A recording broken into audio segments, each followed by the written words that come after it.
अब हम आगे कुछ जीरो ऑफ पोलिनोमियल की बात करेंगे। जीरो ऑफ पोलिनोमियल, देखिए एक पोलिनोमियल लेते हैं, एक्स स्क्वायर माइनस 3x-4, और ये मेरा पोलिनोमियल है। इसी को हम इस तरीके से भी लिख सकते हैं, y बराबर x square minus 3x-4 to plot graph of this equation. तो जीरो ऑफ पोलिनोमियल क्या कहता है? इस पोलिनोमियल का जीरो मतलब कि कौन सा x का वैल्यू रखे कि मेरा y जीरो हो जाए। Value of x at which y is equal to zero. ठीक है, x का वह वैल्यू जिसपे y जीरो हो जाए, that value of x is zero of polynomial. ठीक है, तो ये बात हम ये चीज कैसे पता करें? तो जो ये स्टेटमेंट लिखा है कि x का कौन सा वैल्यू जिसपे y जीरो हो जाए, इसी को आप उल्टा बोलिए कि y अगर जीरो रहेगा तो x का क्या वैल्यू होगा। ऐसे भी तो बोल सकते हैं ना, y अगर जीरो होगा तो x क्या होगा। तो इसके हेल्प से आप x का वैल्यू निकाल सकते हो जिसमें y जीरो होगा, है ना। जैसे कि आप यहाँ पे देखिए एक इक्वेशन लेते हैं 2x+3। तो x अगर हम 2 लेते हैं तो y कितना आता है? 7। अब इसी को उल्टा, y अगर 7 लेंगे यहाँ पे तो आपको x कितना मिलेगा? 7 में से 3 या 4, 4/2 2, है ना। तो यही है, अगर y 7 लोगे तो x 2 आएगा, x 2 लोगे तो y 7 आएगा। वैसे यहाँ पे x क्या लें कि y जीरो आएगा, y जीरो लेंगे तो x क्या आएगा, तो y को जीरो मान लेते हैं, तो मुझे x निकल जाएगा जो कि मेरा जीरोज है, एक्स स्क्वायर माइनस 3x-4। तो ये कैसे सॉल्व किया जाए? तो यहाँ पे आप स्प्लिटिंग मेथड यूज कर सकते हो। क्या करोगे, यहाँ पे आगे क्या है, ये 1 क्या है, कोफिशिएंट ऑफ एक्स स्क्वायर, है ना। 1 क्या है, कोफिशिएंट ऑफ एक्स स्क्वायर। -3 क्या है, कोफिशिएंट ऑफ एक्स। ठीक है, 3 नहीं बोलना है, एक्स का कोफिशिएंट 3 नहीं है, -3 है। हम ऐसा क्यों बोल रहे हैं? क्योंकि देखिए जो आपका क्वाड्रेटिक पोलिनोमियल है उसका जनरल एक्सप्रेशन, जो आपका क्वाड्रेटिक पोलिनोमियल है उसका जनरल एक्सप्रेशन का मतलब कि ऐसा एक्सप्रेशन हर क्वाड्रेटिक पोलिनोमियल में देखने को मिलता है। अब जो भी क्वाड्रेटिक पोलिनोमियल ले लो आपको वो ऐसा ही दिखेगा, A X square B X plus C. इसमें अलग अलग बी ए बी सी होंगे, किसी में बी जीरो होगा या 2 होगा या 3 होगा, अलग अलग ए बी सी का वैल्यू होगा, पर आपका पोलिनोमियल ऐसा ही होगा। फॉर एग्जाम्पल कोई कहे कि 2x स्क्वायर, क्या ये क्वाड्रेटिक पोलिनोमियल है? हाँ है, पर ये तो इसके जैसा नहीं दिख रहा है। दिख रहा है, इस क्वाड्रेटिक पोलिनोमियल में b का वैल्यू जीरो है और c का वैल्यू जीरो है ना। b जीरो है और c भी जीरो है, इसलिए आप 2x स्क्वायर लिख पा रहे हो, है ना। तो ये क्वाड्रेटिक पोलिनोमियल का जो जनरल एक्सप्रेशन है ऐसा होता है। ठीक है, और हम क्या क्वेश्चन किए थे कि कोफिशिएंट ऑफ एक्स को हम 3 नहीं बोलेंगे, -3 बोलेंगे। क्यों? क्योंकि यहाँ पे देखिए प्लस बी एक्स है। तो अगर आप इसको इस पोलिनोमियल को एक्स स्क्वायर माइनस 3x-4 को कंपेयर करोगे तो आप पाओगे कि a का वैल्यू यहाँ पे कितना है, कुछ नहीं है, मतलब एक b प्लस b, और यहाँ पे -3 है, तो इसको हम ऐसे लिख सकते हैं, प्लस ऐसे -3 × x लिख सकते हैं ना। तो यहाँ से हमें b का वैल्यू मिल जाएगा -3। इसी तरीके से प्लस -4, तो c का वैल्यू हमें मिल गया -4।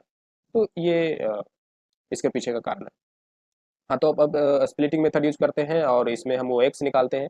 आप यहाँ पे वो सिंपल काम नहीं कर सकते कि सबको उधर भेजते हैं और x का वैल्यू निकाल लेंगे, नहीं, क्योंकि यहाँ पे x दोनों जगह पे है, और यहाँ पे ये दोनों जो वैल्यू है, एक एक्स स्क्वायर है और ये कि यहाँ पे 3x, इसको आप सिंपल ऐड नहीं कर सकते क्योंकि ये लाइक टर्म नहीं है। ठीक है, तो आप इसमें स्प्लिटिंग मेथड यूज करते हो। कैसे करते हो, 1 × 4, दोनों को मल्टीप्लाई करोगे 4, और फिर हम इस 4 को स्प्लिट करेंगे 2 भाग में, और ये जिसको जोड़ने या घटाने पे -3 आ जाए। तो कैसे करें वो, तो इसको आप फैक्टराइज करो, 2 × 2 = 4। क्या इन दोनों को जोड़ेंगे घटाएंगे तो -3 आएगा? नहीं आएगा। ये हो गया, क्या ये कितना हो गया 4, और ये कितना है 1, 4 और 1 को जोड़ने घटाने पे -3 आएगा, हाँ आएगा। 4 में 1 घटाएंगे तो 3 आएगा, -3 नहीं आएगा, तो -4 में 1 घटा देते हैं, सॉरी -4 में 1 जोड़ देते हैं तो -3 आ जाएगा। तो -3 की जगह पे हम -4 + 1 रख देंगे, तो 0 बराबर x² -3 के जगह पे क्या बोले हम -4 + 1 रख सकते हैं, है ना।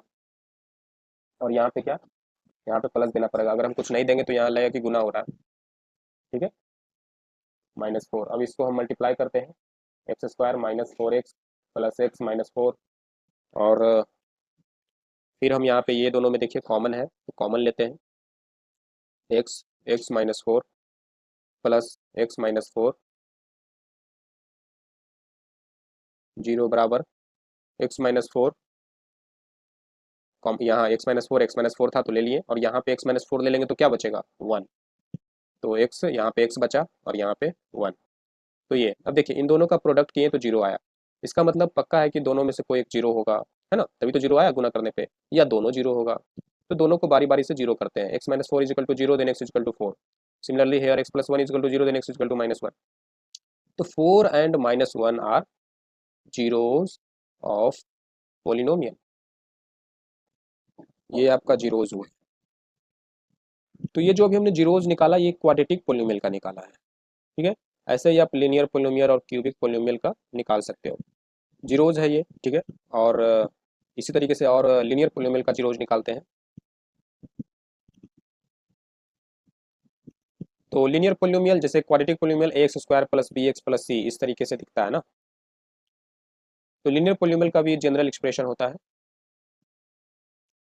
कैसा होता है ax + b। आप कहीं पे भी लीनियर पोलिनोमियल देखो आपको ऐसा ही दिखेगा 2x + 3 या 6x + 4, ये सब इस तरीके से, और इसको हम y = कर देते हैं, है ना, या px इस तरीके से। तो ये आपका लीनियर पोलिनोमियल हुआ, ये ये लीनियर इक्वेशन हो गया, जब इक्वल टू कर देते हैं तो लीनियर इक्वेशन हो जाता है। तो एक एग्जांपल लेते हैं, 2x + 3, ये मेरा पोलिनोमियल है और मुझे इसका 0 निकालना है, मतलब x का कौन सा वैल्यू रखें जिस पे y मेरा 0 हो जाए। तो ये मेरा y है, y को 0 कर देते हैं और 2x + 3 निकालते हैं। तो यहाँ से हम x का वैल्यू निकालेंगे, कैसे निकालेंगे, तो x का वैल्यू कब मानेंगे कि हाँ ये x का वैल्यू है, जब x = समथिंग रहेगा, है ना। अगर मान लो कहीं पे आपको 2x = 4 है तो ये x का वैल्यू नहीं है, 4 is not a value of x, आप ये 2 हटाना पड़ेगा, है ना। तो वैसे यहाँ पे जो 0 है ये 2x + 3 का वैल्यू है, x का नहीं है। x कैसे निकालें, तो इन सबको जो भी फालतू चीज़ें यहाँ पे x के अलावा उन सबको हटाना पड़ेगा। तो जनरली हमें कहा जाता है कि 3 इधर आएगा तो 0 - 3, फिर 2x हो गया, फिर 2 को इधर गुना में है तो भाग में, 0 - 3 मतलब -3, फिर 2 गुना में है तो भाग में ले आओ। और आप यहाँ पे थोड़ा सा समझो, वो यहाँ से वहाँ जाता नहीं है, ठीक है। 3 इधर आएगा -3 कैसे, क्यों, +3 इधर आकर -3 हो गया, क्यों हो गया, अ, मतलब कि इसमें क्या लॉजिक है, ठीक है। गुना क्यों नहीं हो गया, +3 गुना क्यों नहीं हो गया, भागा क्यों नहीं हो गया। तो इसके पीछे लॉजिक ये है कि देखिए मुझे क्या करना था, मुझे x निकालना था ना, तो हमने इन सबको हटाना शुरू किया।